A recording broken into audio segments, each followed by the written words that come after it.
Bom dia, Manaus. Bom dia, Amazonas. Está no ar, a partir de agora, o programa Panorama Jurídico. E você pode participar pelas redes sociais, pelos telefones que já estão aí no seu vídeo.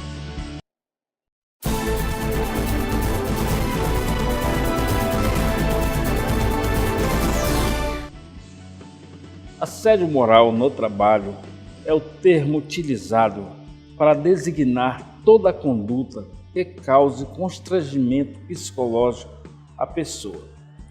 Dentre as suas espécies de assédio, verificamos existir pelo menos dois tipos, que são o assédio sexual e o assédio moral. O assédio moral é também conhecido como manipulação perversa e terrorismo psicológico. O assédio caracteriza-se por uma conduta abusiva de natureza psicológica que atenta contra a dignidade psíquica de forma repetitiva e prolongada. O assédio expõe o trabalhador a situações humilhantes e constrangedoras, capazes de causar ofensa à personalidade, à dignidade ou integridade psíquica. O assédio tem por efeito excluir a posição do empregado na empresa ou deteriorar o ambiente de trabalho durante a jornada de trabalho e no exercício de suas funções. Vamos a um breve intervalo e retornaremos em seguida com a entrevista da semana. Não saia daí, retornaremos logo.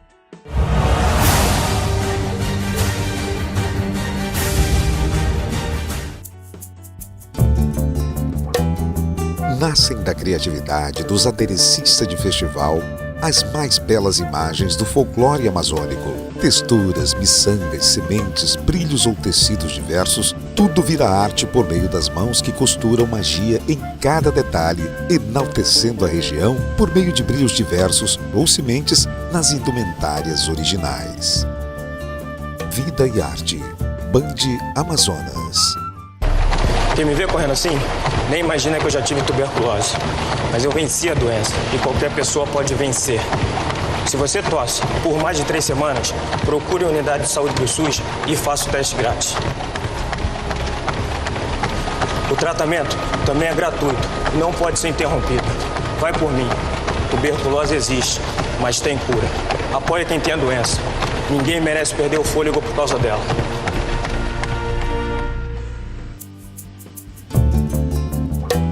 O seringueiro tem como instrumentos da sua lida a faca, forma ou tariboca, quando golpeia o tronco para sangrar e entigelar o leite da seringa, que será látex. No ciclo da borracha, o seringueiro foi chamado de soldado e herói, e sua herança de conhecimento do corte da madeira até a defumação do látex para uso perdura até hoje. Vida e Arte. Band Amazonas.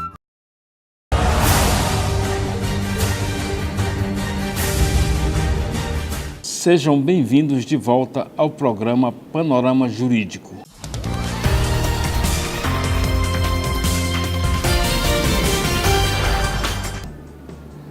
E hoje temos a honra de entrevistar o magnífico reitor do Centro Universitário de Ensino Superior do Amazonas, CIESA, o professor Luiz Antônio Campos Correia.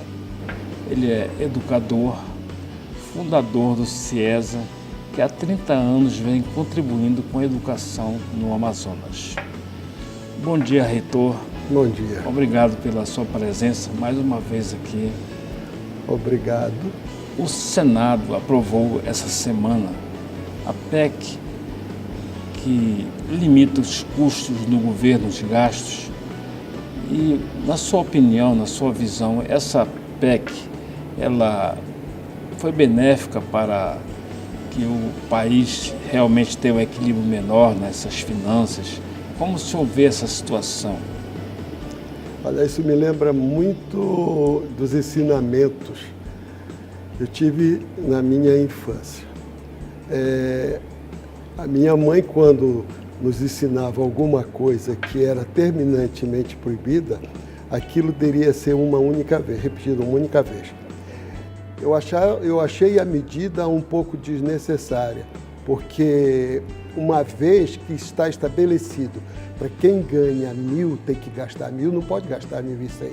Eu não preciso dizer através de uma lei que você só pode gastar aquilo que você ganha.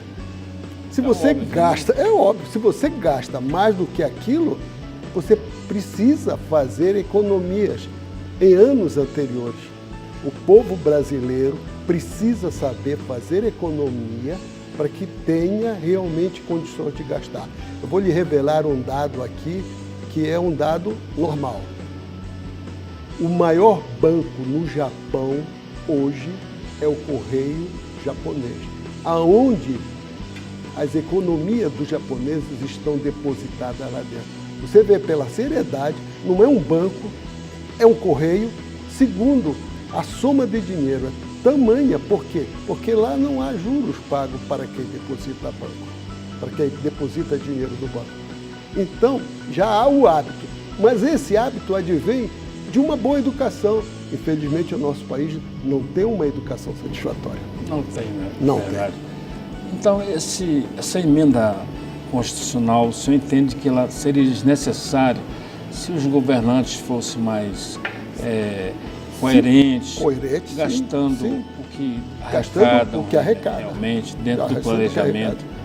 Mas com isso aí vai haver talvez um freio melhor, né, para dar uma equilibrada nas contas do governo, né? Quem sabe daqui a 20 anos... Sim, eu acho que a responsabilidade das pessoas deve ser uma responsabilidade em cima do que você trata. Então, por exemplo, um governador, um presidente da República, um prefeito, eles não são donos do dinheiro, eles têm que administrar o dinheiro público. O lucro de uma prefeitura, de um governo, de um país, é o lucro social. Se há lucro, dinheiro guardado em caixa, não é um bom governo, porque o governo tem que ganhar 10 e gastar 10.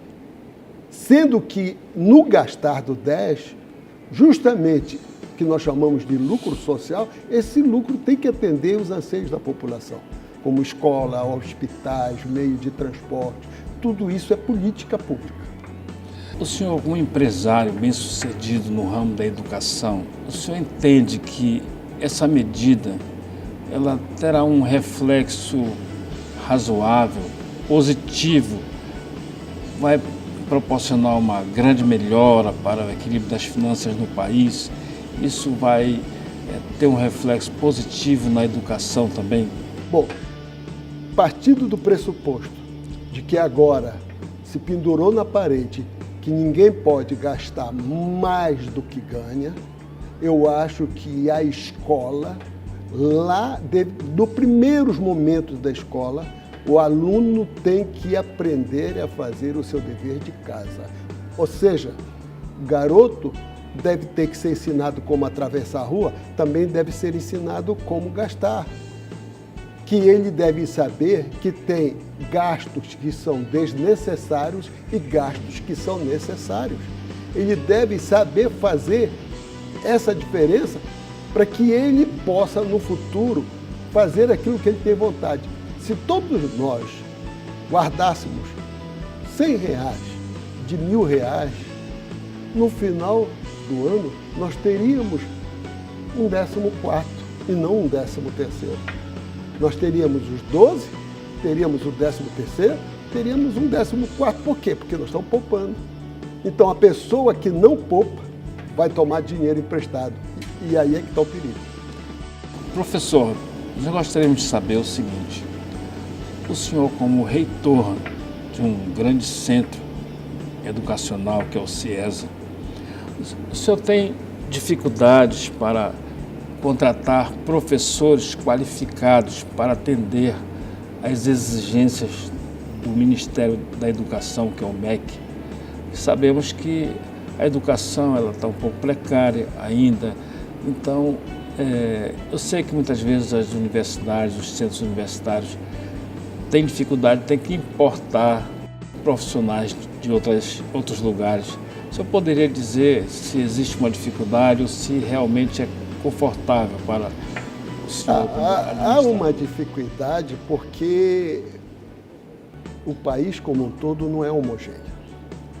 Então, o que no Amazonas falta, em São Paulo tem de sobra.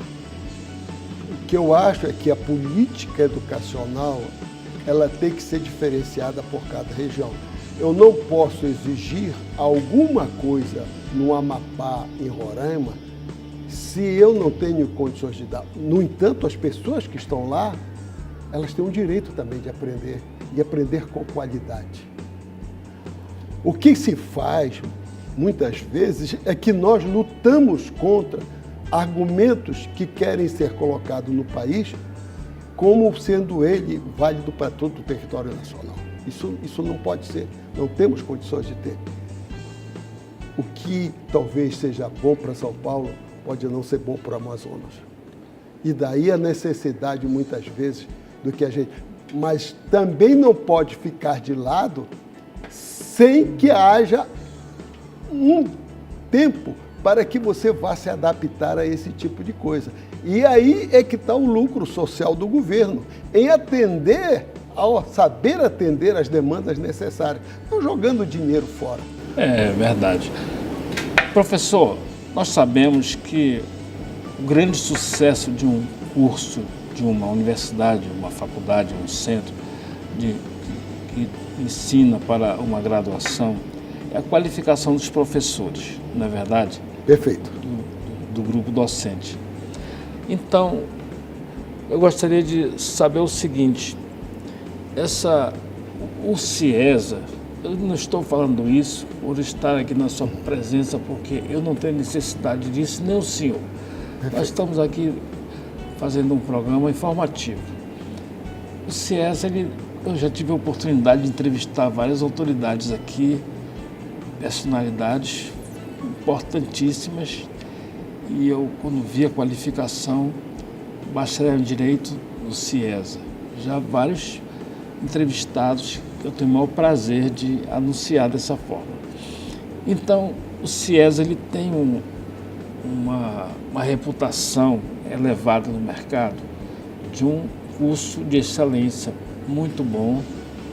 E o senhor tem realmente esses professores qualificadíssimos lá no CIESA? Não vou dizer que o CIESA tenha 100% de professores qualificados do jeito que a necessidade assim o deseja. Não é que eu desejo, é que a necessidade deseja. É aquilo que eu lhe falei. Nós não estamos em São Paulo, nós não estamos no Rio de Janeiro, nós não estamos nos grandes centros, onde você encontra pessoas com uma qualificação maior, mesmo porque não é simplesmente um curso que vai fazer uma pessoa, mas a periferia de cursos que aquela pessoa faz, as suas especializações, a sua carreira como um todo, as suas defesas, que vão fazer com que aquele professor seja um bom professor, seja um excelente professor.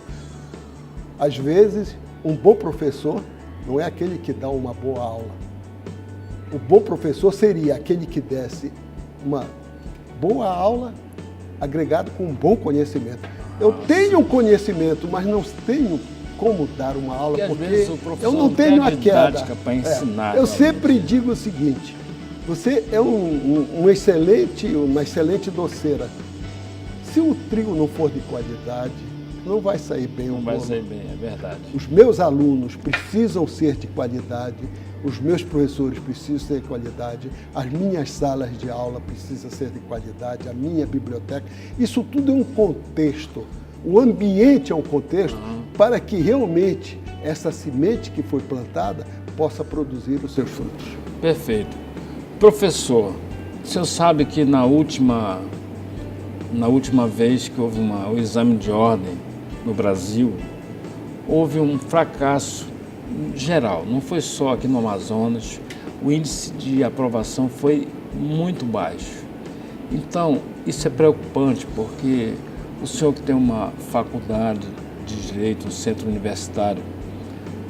Tem outras instituições, tem o FAM, tem Newton Lins, tem a Marta Falcão, enfim, todos ficam preocupados porque o índice de aprovação é baixo e os alunos saem dali todos aprovados. Eles fizeram todos os critérios exigidos pelo MEC e foram aprovados, ninguém saiu dali por baixo dos panos, todos saíram dali na legalidade.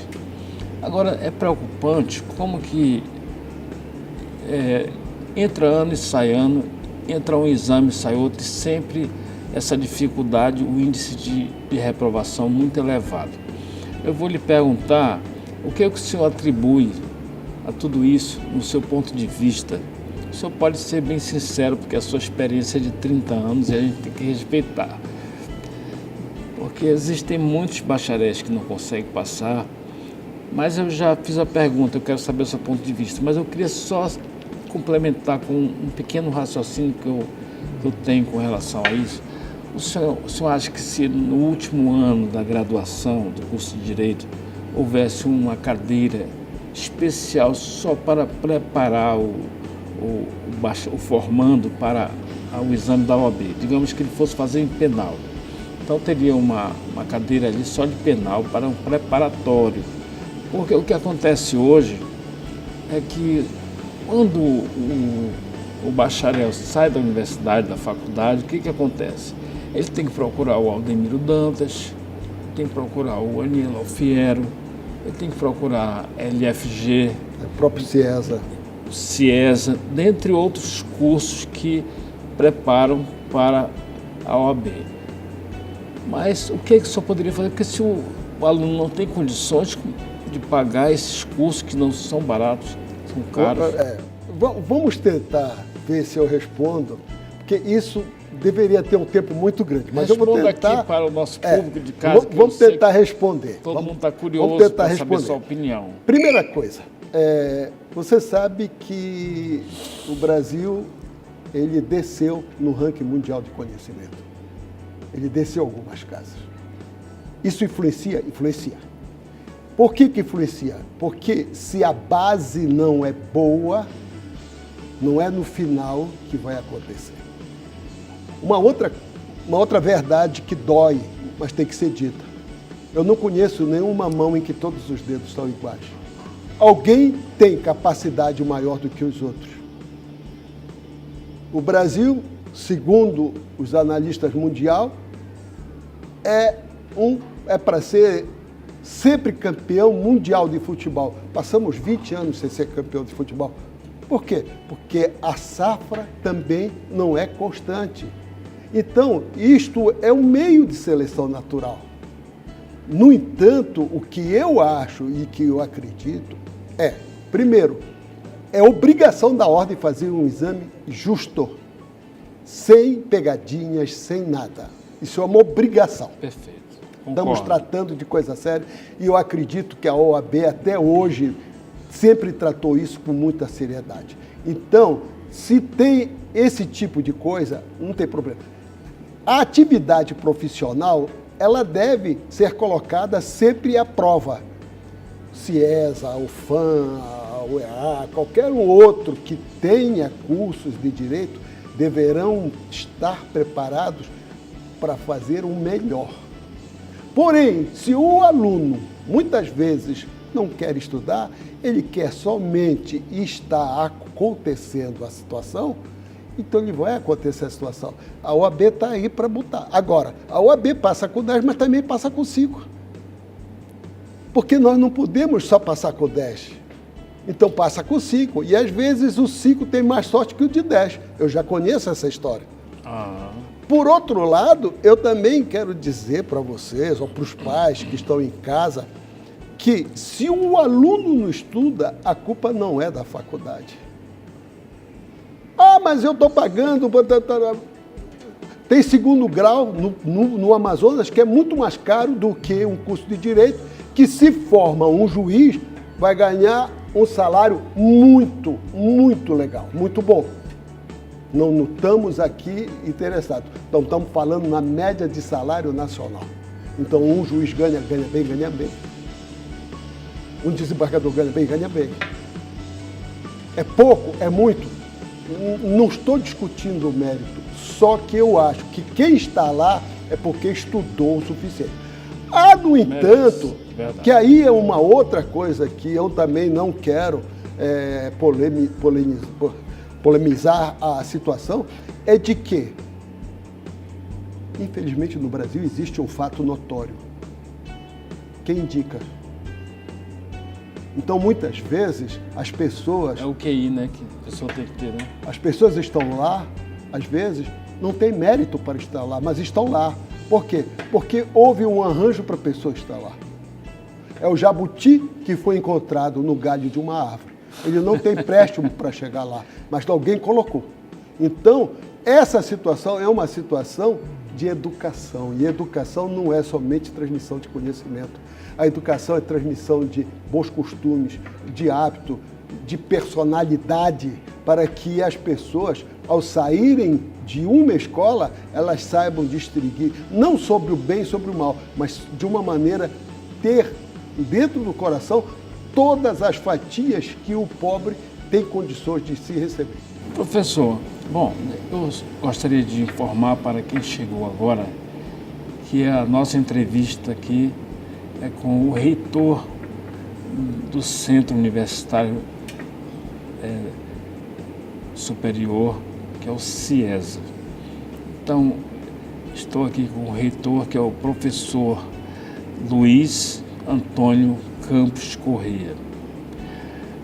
Professor, chegou aqui pelas redes sociais, o negócio aqui está bombando. Não é todo dia que a gente tem um entrevistado de peso assim como o senhor. Obrigado. De que forma que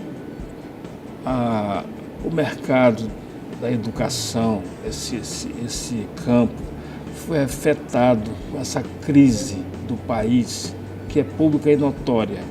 Por exemplo, houve uma época, não sei se agora ainda está assim, que o FIES estava sendo dificultado, às vezes não. O aluno nunca conseguia acessar para fazer os procedimentos para ter direito ao crédito. Houve algum prejuízo para as empresas do ramo da educação? O senhor, como veterano nessa área, só teria algum comentário a fazer sobre isso? Olha, tem algumas coisas aí que é difícil a gente comentar. Por exemplo, o FIES, e isso está na mídia, de que o governo está fazendo uma sindicância em razão de ter encontrado algumas coisas que não são corretas. O CIESA tomou como meta não abrir o FIES de uma maneira acelerada como algumas outras universidades. Tem universidades hoje que têm 80% dos seus alunos no FIES. Se todos precisam, se todos merecem, eu não vou discutir o assunto porque não me cabe o assunto, e já estou pedindo de antemão para qualquer pessoa que a minha opinião é minha, só minha e nada mais. Mas o que eu quero dizer, o CIESA hoje tem 1/3 dos seus alunos somente no FIES. O resto estão pagando. Alguns não pagam? Não, alguns não pagam. Eu tenho hoje uma inadimplência no CIESA na ordem de quase 30%. Por quê? Porque o momento econômico nacional é um momento muito sério. O Distrito Industrial, até algum tempo atrás, tinha 150 mil, 160 mil pessoas que eram empregados e eles eram alunos em potenciais, porque eles estavam vendo a dificuldade de que o seu trabalho exigia deles conhecimentos novos.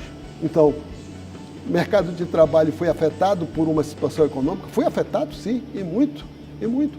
Segundo, há pessoas que vão estudar que não sabem nem o que querem estudar. Muitas vezes o pai paga um curso, muitas vezes até curso caro, e aquela pessoa não sabe aproveitar aquilo. Então, eu sempre digo que as pessoas devem fazer aquilo que lhe aprover de melhor maneira. Perfeito. Professor, desculpa ter interrompido, como diz um famoso apresentador, já interrompendo, né? Então, o nosso tempo exíguo já está quase no final. Ainda temos um espaço pequeno, não é muito, mas eu tenho duas coisas para lhe perguntar. Se o senhor conseguir sintetizar isso aí, eu vou ficar feliz. Creio que o público de casa também. Um ponto que eu queria de questionar seria o seguinte: vamos imaginar no campo da hipótese, se o governo achasse por bem lhe chamar para ser o ministro da Educação. Eu não estou dizendo que vai ser o governo Temer, mas é muito provável que alguém um dia vai lhe ver, porque o sucesso de um negócio é que diz tudo. Como aquele exemplo que o senhor deu, né? Se você tem uma conta, se você ganha um salário, ganha e gasta aquilo, tudo bem. A mesma coisa é o governo. Então, eu gostaria de saber se o senhor, nessa hipótese provável, né, fosse um dia o ministro da Educação, quais medidas o senhor tomaria, digamos assim, emergencialmente, para dar uma alavancada na educação, para melhorar muitos pontos que estão precisando? Essa é a primeira pergunta. Se der tempo, se o senhor conseguir sintetizar bem, quais seriam os projetos para o próximo ano do CIESA, que isso aqui chegou aqui de um telespectador, se houver possibilidade, o senhor fazer esse resumo para nós, fecharia com chaves de ouro aqui. Bom, se eu fosse ministro da Educação, eu teria que tomar algumas medidas que, com certeza, iam desagradar algumas e agradar algumas. Primeiro, o ensino, primeira fase do ensino, teria que ser gratuito para todo mundo e obrigatório para todo mundo. A faculdade não deveria ter vestibular, só teria vestibular ou concurso público para as pessoas que fossem fazer bolsas de estudo, para saber se aquele dinheiro empregado na pessoa é válido ou não. Deve ser pago, paga. Você tem que pagar, você tem que saber que tem responsabilidade social, tem que ter responsabilidade social. Então, eu acredito que com essas duas medidas, eu colocaria a educação nos trilhos. E pronto, seguro. Ótimo, perfeito. E sobre essa questão do... Tem alguma coisa interessante para o que é que o CIESA pensa? Não, o CIESA hoje, devido à crise nacional, nós não pensamos, nós não temos condições de pensar. Estamos pensando de que esta crise vai permanecer no próximo ano. Talvez no 2018 comece a melhorar. Num país em que nós dependemos exclusivamente de dinheiro, de resultados financeiros, então se essa coisa não existe, dificilmente nós vamos ter matéria-prima para trabalhar. Mas uma coisa eu prometo que trabalho sempre no que eu posso. Melhorar na qualificação das pessoas. Eu pretendo, na medida do possível, na baixa temporada, vamos dizer assim, fazer com que os meus professores sejam melhores qualificados. Por isso, o CIESA hoje está patrocinando um curso de doutorados. Por quê? Porque nós precisamos fazer com que as pessoas pensem juridicamente, cientificamente, e não pela razão do sangue. Excelente. Professor, infelizmente o nosso tempo já esgotou. Agradeço muitíssimo a sua presença. Tenho certeza que o público de casa está maravilhado com essa sua experiência, com esses seus pareceres aí fantásticos. E o programa Panorama Jurídico de hoje fica por aqui. Agradeço a atenção de todos. Agradeço aqueles que participaram pelas redes sociais, pelos telefones, enfim, todos que tiveram contato conosco aqui para um bate-bola, um bate-papo. Então, eu quero que vocês todos tenham um excelente final de semana e até o próximo sábado. Um forte abraço.